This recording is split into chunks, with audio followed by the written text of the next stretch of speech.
this is going to be a short video. Off camera, I have pulled this transmission probably about 6 times.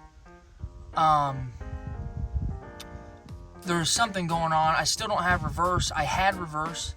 Reverse was working. And then I don't have reverse anymore. It's still leaking out the pump. And I have changed the seal. I've changed the race. I pulled the valve body out and cleaned the valve body to make sure none of the spool valves or anything like that inside the valve body was clogged up. Everything in the valve body looked fine. The solenoid's working. I can hear it click.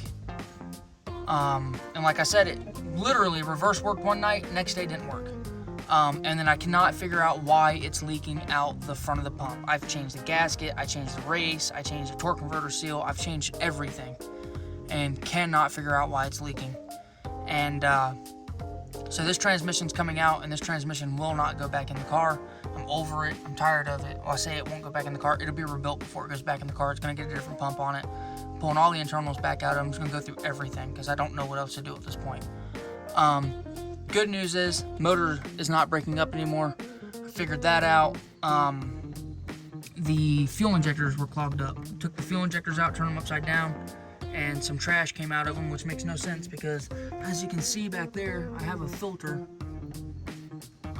in the fuel system, a 5 micron filter in the fuel system. So somehow some trash got up to the fuel injectors and clogged those up. So I'm gonna fix those. But yeah, you get to see me pull a transmission out again, except this time it will not go back in, at least not the way it currently sits. So enjoy the video.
Along with working on my car, I'm also smoking some ribs.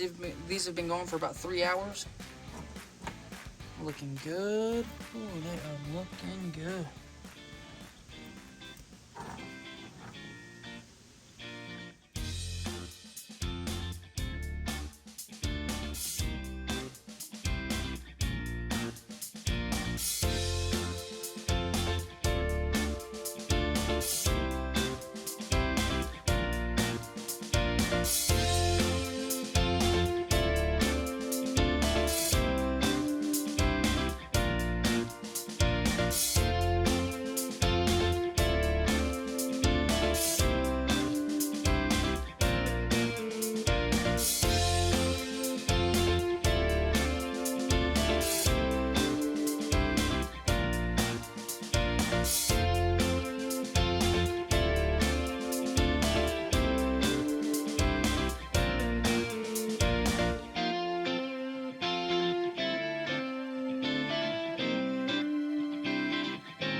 So this is the kind of luck I'm having at this point, guys. I took it off the trailer, and literally no later than I get it off the trailer, my pump locks up. That's not working at all. It had a sock on it. The sock is in the trash. It was nasty. I'm gonna throw. This is a spare pump. This is a 450. This is a 255. I'm gonna throw this pump in temporarily, just to get the car back up and moving again.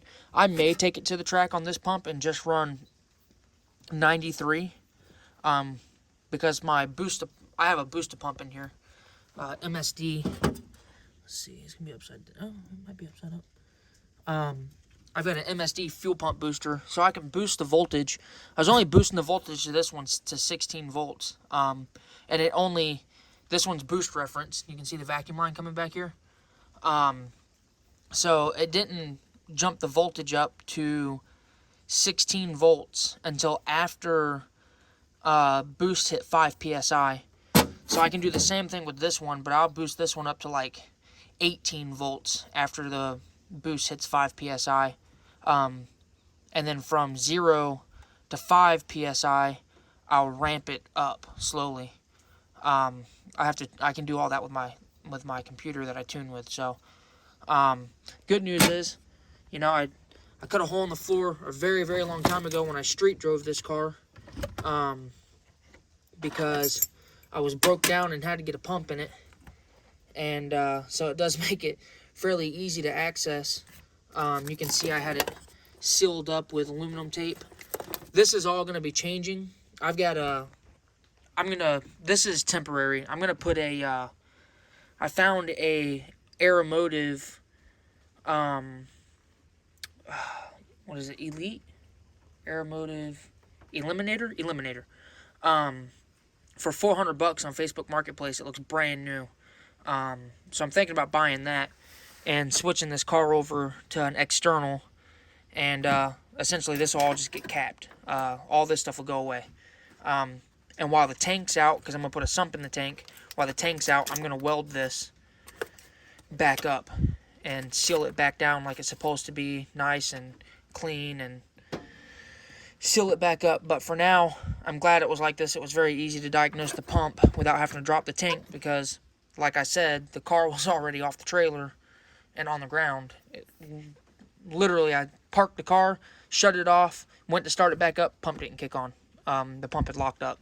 I tapped on the top of the fuel hat right here, just tapped on it, and the pump kicked back on, and just did not sound very happy. And I took it out and manually put some power to it, and it just does not sound good. But good news is the car is back down on the ground, so I can take all the injectors out, clean all the injectors. This could very well be why there was some nasty stuff getting into my fuel system. It could have been coming from the pump, the inside of the pump. So I'm going to fix that, and we'll get this thing back up and going, and I'm pretty happy. Transmission is doing good. It's got reverse. It's got all the forward gears. It has a teeny little drip out of the pump. Nothing like it was. It's just a tiny little drip after it runs for a little while. I think pulling the torque converter in and out so many times is probably what did it. I'm not even going to worry about replacing the seal. I think what I'm going to do is just replace the whole pump now that I know the inside of the transmission's fine, the valve body's fine. I can order a pump for $100, replace the pump. It'll have new seals, new gears, new everything in it. So I think that's what I'm going to do, is replace the pump. But for now, I'm not worried about it. The car is drivable. Like I said, it's a very small drip. I could probably even take it to the track and just put a diaper under the transmission. And I don't even think it would drip a drop on the track, even if it didn't have a diaper. Like I said, it's a very small drip. It had to run for about 15 minutes before it even dripped at all. So it's not bad. And like I said, I think it's just because pulling the torque converter in and out of it so many times, I probably caught the edge of the seal or messed the seal up a little bit. So it is what it is. But I hope you enjoyed this video. I'm sorry the video was all over the place. It was just a time lapse. I know some people don't like time lapse videos. But it was of me pulling the transmission out. I didn't see the point in doing a regular video on pulling the transmission out. I've done that numerous times, and you guys have seen it numerous times. So follow along. We'll get this pump put in tomorrow, hopefully. Get the car up and running again. I'll take a video of me pulling the injectors out and cleaning the injectors, seeing what all is inside the injectors. I already pulled the filter out. The filter was pretty nasty. The sock on the bottom of the pump was also very nasty.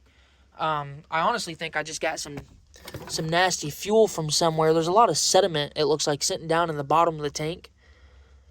So, I don't know, maybe you can see that. See all that black down in there? So I'm thinking I picked up some nasty fuel from somewhere. And that may be what has the injectors clogged up. I mean, it's got a 30 micron fuel filter on it, so it should catch most of this stuff, but like I said, the filter was nasty, which has been in the car less than a year. This pump's been in the car less than a year. So explain that one to me.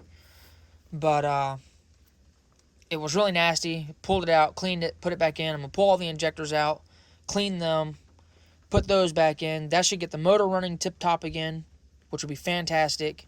And the transmission's doing good. And like I said, I've got a shopping cart online for doing 10AN, dual 10AN fuel lines to the pump, off of the sump. I'm going to return the fuel in this hat. I'm still going to use this hat, but I'm going to use it, the old feed, I'm going to use it for the return. I'm going to take the pump out of the tank and do it like that. And I'm going to do 10AN, dual 10AN to the pump. And then from the pump, I'm going to do a single 10AN to the fuel rail Y. So should give me plenty of fuel. It's a pretty big pump. It's supposed to support a lot of power. I've been looking at the Eliminator series or the Pro series. The Pro series isn't really a super street friendly pump, but the good news is, because this is a programmable boost controller, or booster pump, it also goes below 12 volts. So I can go all the way down to 9 volts with it, and Aeromotive sells a pump controller for that pump to run it on the street that does exactly that. It runs it on 9 volts until it really needs a demand, and then it bumps it up to 13.5 volts. So I can do the same thing with that and bump it up to 14 volts. I can go 9 volts from anything in vacuum to wide open throttle, and then from